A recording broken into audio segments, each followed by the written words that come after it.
जय श्री कृष्ण एवरीवन। सो दोस्तों, आज सीए फाउंडेशन मई 25 का रिजल्ट आया। सुबह रिजल्ट आया था, काफ़ी टाइम हो चुका है।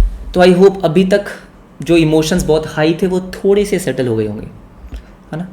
सर सुबह 9 बजे रिजल्ट आया था। मैं ये वीडियो रिकॉर्ड कर रहा हूँ लगभग रात के 9 बजे, राइट, 8:30 के आसपास। तो आई होप थोड़ा बहुत अब एक्सेप्टेंस आ गया होगा कि हाँ सर, जो भी रिजल्ट आया वो मेरा रिजल्ट था। जिन बच्चों का क्लियर हो गया, मैनी कंग्रेचुलेशंस दोस्तों, आपने बहुत मेहनत करी है। Well done, you deserve it. अच्छे से पार्टी वार्टी करो, सेलिब्रेट करो and all the best wishes for inter. लेकिन ये वीडियो उन बच्चों के लिए है जो यहाँ पे 85% बच्चे हैं। सर यहाँ पे रिजल्ट इस तरीके से आया जो बहुत अनएक्सपेक्टेड था। मतलब मैं एक्सपेक्ट करता कि 20% के आसपास, लेकिन रिजल्ट है 15%। पॉइंट ये, क्या आईसीएस जानबूझ के ऐसा करता है? नहीं, ऐसा नहीं है, ठीक है। आप अपने दिमाग में कभी ऐसा मत सोचना कि आईसीएस जानबूझ के रिजल्ट कम कर रहा है। आपको जानबूझ के ऐसा नहीं है कि मार्क्स काटे हैं और आपको पास नहीं किया है, नहीं, ऐसा बिल्कुल भी नहीं है, ठीक है। हमें एक्सेप्ट करना है कि अगर मेरे 50% मार्क्स नहीं आए हैं तो कहीं ना कहीं थोड़ा सा मेरा मिस्टेक हुआ है। मैंने मेहनत करी थी, मुझे पता है कि ये वीडियो जितने बच्चे देख रहे हैं ना, उन सब ने बहुत मेहनत करी थी, राइट। सिलेबस कवर किया, रिविजन करी, सब कुछ करा होगा। कुछ बच्चे ऐसे होते हैं जो लास्ट के 1 महीने में पढ़ते हैं, थोड़ा बहुत पढ़ते हैं, थोड़ा बहुत नहीं पढ़ते हैं। उनको ज़्यादा चुभेगा भी नहीं, ज़्यादा नहीं चुभेगा, ठीक है, ज़्यादा दर्द नहीं होगा, क्योंकि उनको पता है कि भाई मेहनत की नहीं थी। चुभता उसको, दर्द उसको होता है जो मेहनत कर रहा है लेकिन रिजल्ट नहीं आ रहा। सही कह रहा हूँ कि सर हमने की थी मेहनत, हमने 2-3 महीने जो भी था हमने पढ़ाई की थी, ठीक है। हो सकता है कि रिवीजन ज़्यादा नहीं हुई थी, हो सकता है कॉन्सेप्ट उतने क्लियर नहीं थे, या कुछ भी था, कुछ ना कुछ यहाँ पे ऊपर नीचे सर 19-20 रह गया, उसकी वजह से मेरा ये अटेम्प्ट रह गया, विच इज़ ओके। एक बात मैं आपको चाहता हूँ कि सुनो ध्यान से, कि ये जो सीए फाउंडेशन का अटेम्प्ट है ना, ट्रस्ट मी, 5 साल बाद जब आप सीए बन रहे होंगे, कोई नहीं पूछने वाला कि आपका सीए फाउंडेशन का अटेम्प्ट कितने बारी में निकला है, सीए फाउंडेशन आपने कितने अटेम्प्ट में निकाला है, नहीं पूछता है। मुझसे आज तक नहीं पूछा। जनरली पूछता है किसका? फाइनल्स का, ठीक है। तो एक चीज़ अपने दिमाग में मत लेके चलना कि यार अटेम्प्ट काउंट होते हैं, मेरा तो अटेम्प्ट लग गया। नहीं, ऐसा कुछ नहीं है, कोई बात नहीं, ठीक है। ये वाला अटेम्प्ट नहीं हुआ है। हाँ, इट्स वेरी इंपॉर्टेंट कि आज के दिन, मैं बोलूँगा आज या कल, 2 दिन ऐसे लेके चलो कि जब मुझे सिर्फ ये रिजल्ट को एक्सेप्ट करना है। मुझे पता है कि लोग सोचेंगे कि इसने पढ़ाई नहीं की थी, ठीक है। लोग सोचेंगे, हो सकता है कि पेरेंट्स भी सोच रहे हो यार हो जाना चाहिए था, जो भी है, उतना सपोर्ट ना कर रहे हो, पॉसिबल है ना। दोस्त ताने मार रहे हो, दोस्त का क्लियर हो गया हो तो बहुत बुरा लगता है। इस जर्नी में कहीं ना कहीं अकेले तो होते हो आप, ज़्यादा लोग सपोर्ट करने वाले शायद नहीं होंगे। अगर आपके पास है देन वेरी गुड, अच्छी बात है, ठीक है। लेकिन अगर आपके पास लेट्स से कि ऐसे लोग नहीं है जो आपको समझ पा रहे हैं, कोई बात नहीं दोस्त, अकेले ही चलना है। ये जर्नी अकेले ही कंप्लीट करनी है। और ये हमारा पहला स्टेप है सीए फाउंडेशन का, जो हमको नेक्स्ट अटेम्प्ट में निकालना है। तो बस मैं आज आपको ये ज़्यादा नहीं बताने आया हूँ कि आपको क्या करना क्या नहीं करना, ये हम करेंगे। सर प्रॉपर गाइडेंस वीडियो आपको मिलेगी, एब्सोल्युटली मिलेगी, कि सितंबर देना है, जनवरी देना है। मैं यहाँ पे आप सबसे रिक्वेस्ट कर रहा हूँ कि आज या कल में कोई भी ऐसा डिसीजन नहीं लेना है कि भाई मुझे सितंबर ही देना है, मुझे जनवरी देना है, मैं ये वाला कोर्स परचेज कर लूँ, मैं ये कर लूँ, वो कर लूँ, मैं बहुत पढ़ूंगा। शांत रहना है, ठीक है। पहले थोड़ा सा इंट्रोस्पेक्ट करना है कि यार हुआ क्या, हुआ क्यों, ऐसा क्यों हुआ कि मेरे मेहनत करने के बाद भी वो डिज़ायर्ड रिजल्ट मेरे पास नहीं आ पाया। ये सोचना पड़ेगा। देखो यार, पॉइंट ये है ना कि इतना आपको भी समझ में आ गया होगा कि जब तक रिजल्ट नहीं आता कोई पूछता नहीं है। लोग सिर्फ रिजल्ट देखते हैं। लोग भूल जाएंगे कि भाई इस बंदे ने पिछले 4 महीने में एक्चुअली में मेहनत करी है, राइट। दिन में 6-6, 8-8 घंटे पढ़ा है, नहीं दिखेगा किसी को। हार्श रियलिटी है कि जब तक रिजल्ट नहीं आएगा ना, जब तक वो रिजल्ट पॉजिटिव नहीं दिखता है, लोग को ये लगेगा कि आपने मेहनत नहीं करी है, और लोगों को क्या लगता है वो सब छोड़ दो। हमें क्या करना है, हमें अब नेक्स्ट अटेम्प्ट में सीए फाउंडेशन क्लियर करना है, कुछ भी करके। उसके लिए इंपॉर्टेंट ये है ये पता करना कि पिछले अटेम्प्ट में क्या हुआ, जो मे का अटेम्प्ट दिया उसमें मुझसे क्या मिस्टेक हो गई।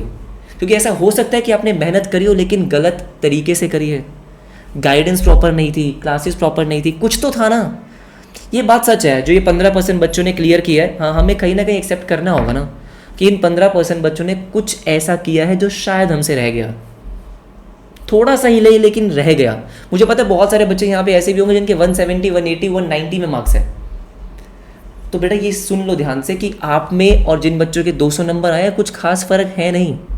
जो बच्चा 200, 210 मार्क्स में क्लियर हुआ है, जो कि बहुत सारे बच्चे होंगे, ज़्यादा डिफरेंस नहीं है, रिजल्ट का डिफरेंस ज़रूर है, राइट। तो ये मत सोचना कि मेरे में वो कैपेबिलिटी नहीं है, 100% है।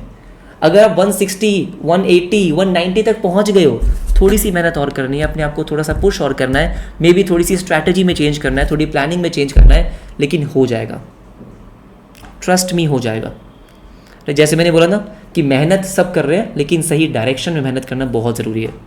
और अब हम सही डायरेक्शन में मेहनत करेंगे। मुझसे आपको जो भी गाइडेंस चाहिए, कुछ भी आपको है, प्लीज़ मुझे कमेंट सेक्शन में लिख के देना। और मैं चाहता हूँ कि कमेंट सेक्शन में ये भी लिखना कि हाँ सर, मैं एक्सेप्ट करता हूँ कि मुझसे कुछ तो मिस्टेक हुआ। मे बी मैंने स्टडी मॉड्यूल पूरा कवर नहीं किया, मैंने सारे चैप्टर्स नहीं करे, मैंने 2 से 3 बार रिवीजन नहीं किया। इंपॉर्टेंट होता है ना, सिलेबस कवर करने से नहीं होगा, वन शॉट देखने से नहीं होगा, डिटेल में सिलेबस कवर करना है। उसके बाद 2 से 3 बार रिवीजन करनी है, अच्छे से राइटिंग प्रैक्टिस करनी है, 100% क्लियर होगा।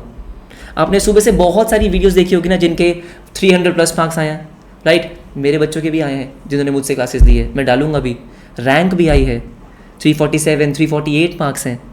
तो उन्होंने ऐसा क्या किया है, मैंने उनसे बात भी करी है, उनकी मैं वीडियो भी डालूंगा। मैं चाहता हूँ कि आप ये वीडियोज़ देखो। एटलीस्ट हमको ये आइडेंटिफाई करना तो इंपॉर्टेंट है ना यार, कि मुझसे मिस्टेक कहाँ हो गया, राइट। तो हम पिछली बार की तरह मेहनत नहीं करनी है, उससे ज़्यादा मेहनत करनी है और सही तरीके से मेहनत करनी है। ये सब बातें हम आराम से करेंगे, प्रॉपर गाइडेंस वीडियोस आपके लिए आएंगी। लेकिन मेरी आज के लिए आपसे बस इतनी सी रिक्वेस्ट है कि जो इमोशंस आपके हाई हैं, ठीक है, उनको थोड़ा सा कहीं ना कहीं हमें क्या करना है, सेटल करना है। थोड़ा सोचना है कि यार मुझसे बस मिस्टेक कहाँ हुआ है। ज़्यादा टेंशन नहीं लेना। जैसे मैंने आपको बोला ना कि कुछ नहीं फ़र्क पड़ता दोस्त, ये जर्नी बहुत बड़ी है। अभी फाउंडेशन है, देन इंटर आएगा, देन फाइनल आएगा। आप ये सोचो कि भाई ठीक है, एंट्री लेवल पे मुझे समझ में आ चुका है कि मुझे क्या नहीं करना है, जो मैं आगे इंटर और फाइनल में नहीं करने वाला। हो सकता है कि भाई मैंने क्लासेस सही जगह से नहीं ली हो। बहुत सारे बच्चे मुझे बोलते हैं कि सर क्लासेस गलत जगह से ले ली, या फिर हमने लेक्चर्स प्रॉपर्ली देखे नहीं है, या हमने रिवीजन नहीं करी, सेल्फ रिवीजन नहीं करी है, हम बस वीडियोस देखते रह गए, हमने रिवीजन नहीं करा, राइटिंग प्रैक्टिस नहीं करी। ये सब चीज़ें हमको ज़रूर सोचना है और मुझे ज़रूर बताना कि आपने हाँ एक्सेप्ट कर लिया है कि हाँ सर कुछ थोड़ा बहुत ऊपर नीचे हुआ है। ज़्यादा डिफरेंस नहीं है बेटा, जो 200 के ऊपर है और जो 200 के नीचे है, ठीक है। और वो डिफरेंस हम मिटाने वाले हैं, वो डिफरेंस हम नेक्स्ट अटेम्प्ट में ख़त्म कर देंगे। अगली बार हम लाइन के उस तरफ होंगे। अपने आप से प्रॉमिस करना है, मुझसे प्रॉमिस करना है। मैं आपके साथ उतनी मेहनत करने वाला हूँ जितनी आप करने वाले हो। दोनों मिलकर बहुत मेहनत करेंगे सितंबर अटेम्प्ट के लिए। अगर आपको सितंबर देना है, जनवरी देना है, ये भी एक बहुत इंपॉर्टेंट डिसीजन है जिसके बारे में हम बात करेंगे कि कैसे हम ये डिसीजन ले सकते हैं, क्या सोच के हमको डिसीजन लेना है। जैसे अगर लेट्स से एग्जांपल लेते हैं, अगर किसी बच्चे के 100 से कम नंबर है, 12th के बाद डायरेक्ट मई में एग्ज़ाम दे दिया तो पढ़ नहीं पाए, कुछ भी है, तो अगेन मेरे हिसाब से जनवरी अटेम्प्ट देना है। तो ये सब बातें हम आराम से करेंगे। अगर आपको और कुछ भी पूछना है और कुछ भी डिस्कस करना है, प्लीज़ मुझे बताओ, इंस्टाग्राम पे मैसेज कर दो। बहुत सारे मैसेज हैं तो मैं धीरे धीरे पढ़ रहा हूँ उनको, आज या कल में मैं आपको डेफिनेटली रिप्लाई करूँगा। कमेंट सेक्शन में मुझे बताओ कि आप कैसा फील कर रहे हो। लेकिन ज़्यादा टेंशन नहीं लेना, ज़्यादा इसको स्ट्रेस नहीं देना है ना। एक बात हमेशा ध्यान रखना कि जो सक्सेस है और जो अचीवमेंट्स हैं उनको कभी सर पे नहीं चढ़ाना, और सेटबैक्स और ये जो छोटे मोटे फेलियर मोमेंट्स होते हैं इनको कभी दिल से नहीं लगाना है, राइट। ये होता रहता है, ठीक है। सीखते रहेंगे, आगे बढ़ते रहेंगे। और बाकी कुछ भी आपको मुझसे बात करनी है मुझे बताना कमेंट सेक्शन में। कल से आपको गाइडेंस वीडियोस मिलेंगी कि कैसे हम आगे के 2 महीने में तैयारी कर सकते हैं। सितंबर देना है, जनवरी देना है, और भी अगर आपको कुछ भी गाइडेंस वीडियो चाहिए लेट मी नो।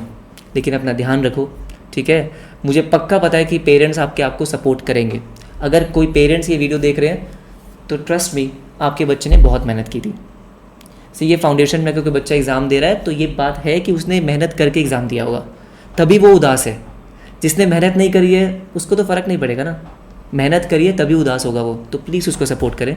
एंड बाकी बच्चों, टेंशन लेना, इस बार जो 15% रिजल्ट आया है, ये मत सोचो कि ICAI ने जानबूझ के किया है, कुछ जानबूझ के नहीं किया है ना, क्योंकि बहुत सारे बच्चों के 300 से ऊपर भी तो आए हैं, है ना। तो वही उसी कैटेगरी में हमको जाना है, उसी लेवल का हमको प्रिपरेशन करना है, जो कि हम करने वाले हैं, एब्सोल्युटली करने वाले हैं, राइट। मिलते हैं आपसे, अपना ध्यान रखो, बाय बाय, टेक केयर।